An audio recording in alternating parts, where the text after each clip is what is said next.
negli episodi precedenti. I videogiochi city builder sono un genere che non mi è mai piaciuto granché. City building? Che schifo. Mm? Questo gestionale di città contiene persino una Venezia? Bleh, non mi piace. Ma nel video di oggi imparerò ad amare il genere dei city builder con Anno 117, opera ambientata nell'antica Roma. In questo videogioco potrete scegliere di governare due differenti province romane, una di ispirazione più italica, l'altra invece basata sulle colonie nelle isole britanniche. Se a voi vi va, vorrei spiegarvi le meccaniche di gioco base con la provincia italiana.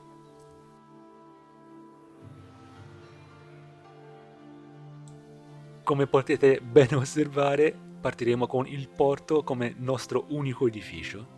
Ora vi faccio anche notare che la demo da me provata offre soltanto 60 minuti per costruire la propria città, quindi assisterete a uno stato generale di fretta. Come mia prima mossa costruisco degli edifici che mi garantiscono legna come risorse. Come intuitivo che sia, questi edifici andranno costruiti in luoghi circondati più possibile da alberi. Dopodiché li collego con dei sentieri al porto. La produzione della legna, e anche quella di altre risorse, richiede una catena di più edifici. Gran parte del divertimento con i giochi city builder si basa esattamente sul cercare di ottimizzare il più possibile il posizionamento degli edifici. Nel caso in cui non vi piacesse dove avete messo un edificio, potete cliccare questa icona e demolirlo. Il rimborso delle spese sarà totale. A questo punto possiamo anche cercare di incrementare la popolazione della nostra cittadina, costruendo delle residenze. Ovviamente anche le residenze dovranno essere adiacenti a una stradina, quindi per ottimizzare gli spazi sarebbe opportuno spostare quest'altro edificio e avvicinarlo.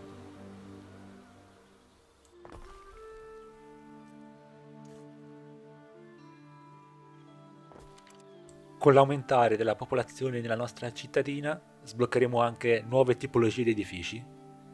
La prima tipologia è quella dedicata al cibo. Mi pare che i campi possano avere delle forme assurde senza ricevere conseguenze negative sui ritmi di produzione, non essendoci persone che vanno da una parte all'altra del campo. Di conseguenza cerco almeno io, magari sbaglio, ma cerco di fare dei campi che siano ottimizzati dal punto di vista dello spazio.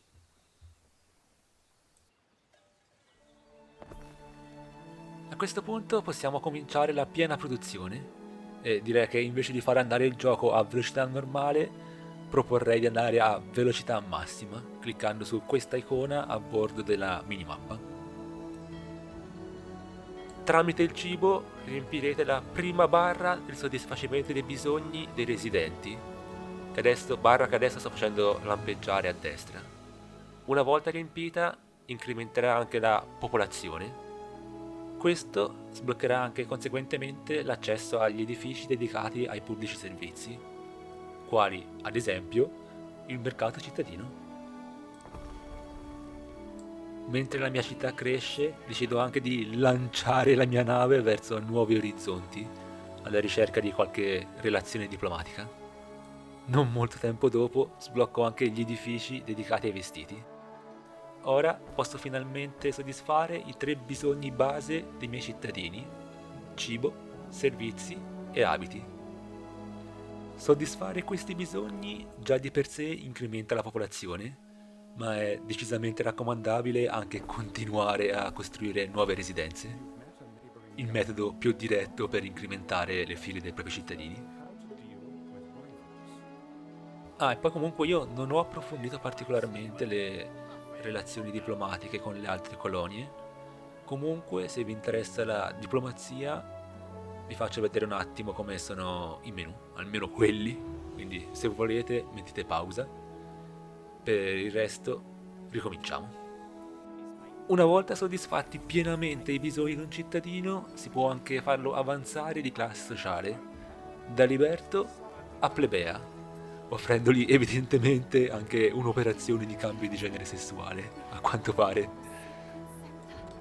Tuttavia, il vero grosso cambiamento sta nel fatto che adesso il gameplay diventerà significativamente più profondo, ad esempio con risorse che richiedono catene di produzione più articolate oppure con un maggiore quantitativo di edifici che richiedono di essere posizionati in punti specifici, come ad esempio adiacenti a un fiume o adiacenti a una montagna.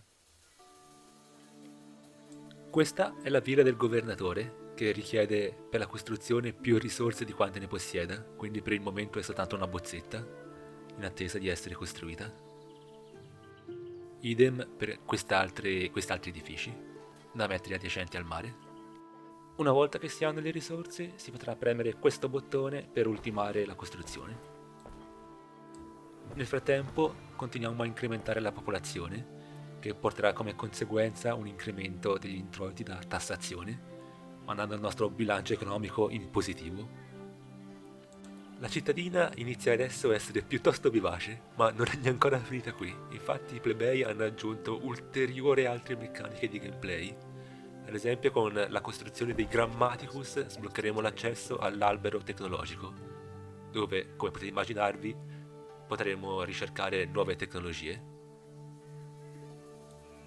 Notate che nella colonna a sinistra ci sono vari slot vuoti. Questo perché potete già scegliere la catena di tecnologie da ricercare, quindi potete scegliere ad esempio qual è la prima tecnologia che volete ricercare e poi subito dopo quale sarà in automatico la seconda, la terza, la quarta, come vedete in questo momento. E con i Grammaticus sbloccheremo anche i santuari, ovvero edifici in cui potremo scegliere un patrono che ci concederà dei bonus. Purtroppo in questa campagna non sono riuscito a sbloccare i bonus, spero di essere più fortunato nella prossima.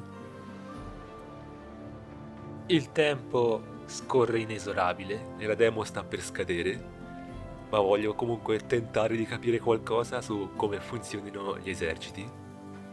Innanzitutto vedo che ci sono varie unità militari, ma soprattutto che la generazione di nuove unità di soldati richiede dei processi molto più particolareggiati rispetto a quanto fatto finora, sia in termini di produzione delle armi, sia in termini di mantenimento degli uomini. Tempo sprecato. Riesco a generare dei soldati, ma non riesco a farci nulla perché, cioè, non ci provo neanche a provare a fare qualcosa di rilevante. C'è troppo poco tempo. L'ultima cosa irrilevante che accade in questa campagna è che scoppia un incendio in una casa, ma per fortuna prima avevo già creato un edificio dedicato ai vigili del fuoco, quindi possiamo anche vederli in azione, magari scendendo nei panni di un cittadino medio, premendo i tasti CTRL più SHIFT più R. Bene, problema risolto. Adesso è quindi giunto il momento di passare alla seconda campagna del video, quella nelle province britanniche. Ma prima voglio prendermi una pausa per ricordarvi che se vi piace quello che faccio potete lasciare like o anche valutare l'iscrizione se siete interessati alla rappresentazione della cultura italiana nei videogiochi. Detto questo, procediamo verso Albion. Le terre di Albion, che sarebbe peraltro il nome con cui gli antichi chiamavano l'isola britannica, le terre di Albion sono caratterizzate da paludi che renderanno impossibile l'edificazione di alcuni edifici, ma al contempo ne permetteranno l'edificazione di altri. Tuttavia non è questa la principale differenza di gameplay della campagna. Infatti, quando decideremo di far avanzare di classe i residenti, potremo scegliere tra farli digievolvere in Celti oppure nella cultura ibrida dei Romano-Celti. Ognuna di queste due tipologie di classe avrà le sue caratteristiche distinte. Ad esempio, tra gli edifici che sbloccano i Romano-Celti ci sono i porcili, che ho scoperto mio malgrado aumentare di moltissimo le probabilità di pestilenze. Ho quindi creato un edificio dedicato ai medici, però infine ho deciso di abbandonare la città al suo destino e cominciare una nuova campagna. Intanto, questa volta mi rendo conto che non c'è bisogno di posizionare gli edifici che devono essere edificati nelle paludi accanto alla bandierina della palude, ma posso edificarli tranquillamente vicino alla città. E questa è una differenza enorme rispetto a come avevo giocato prima. Ma poi soprattutto riesco finalmente a farvi vedere la ruota degli dei nella religione. In sostanza si sceglie un patrono e questo ci darà dei bonus. Tra l'altro, notare che io ho scelto la cultura celtica, ma gli dei celti non sono comunque sbloccati, cioè i primi che sblocchi sono comunque gli dei romani. Infine, volevo farvi vedere anche un'ultima altra cosa, ovvero che quando costruiremo una villa ci verrà un evento, perché sì, nel gioco ci sono anche gli eventi, in cui potremo scegliere uno specialista da inserire nella villa. In questo modo avremo i bonus specifici di quello specialista. Ovviamente ci sono anche altre meccaniche di gameplay che non vi ho mostrato, ma diciamo che secondo me quelle che ho fatto vedere finora sono proprio le basi del gioco. Dunque, ritornando alla premessa iniziale, ho imparato ad amare il genere dei city builder. Ma guarda, questa demo di anno 117 mi ha divertito molto più di quanto mi aspettassi e mi è anche venuta voglia di riprovare nuovamente i vecchi giochi city builder che avevo già giocato, ma tentando questa volta con un approccio nuovo. Detto questo, comunque, se la domanda è avrai voglia di comprarlo al day one, la risposta è probabilmente negativa, però dovete comunque tenere in considerazione che io non sono un appassionato del genere, quindi dovete tarare le mie valutazioni. Se io dico che mi sono divertito, probabilmente se voi siete fan del franchise di Anno, vi divertirete parecchio. Bene, ora che ho fatto l'influencer ed ho influenzato il vostro giudizio sul gioco, potete anche chiudere il video. Però, se nel futuro volete essere nuovamente influenzati sulle valutazioni dei giochi, siete i benvenuti a guardare i miei futuri video del canale. Per il momento vi saluto, ma il mio è un arrivederci. Ciao!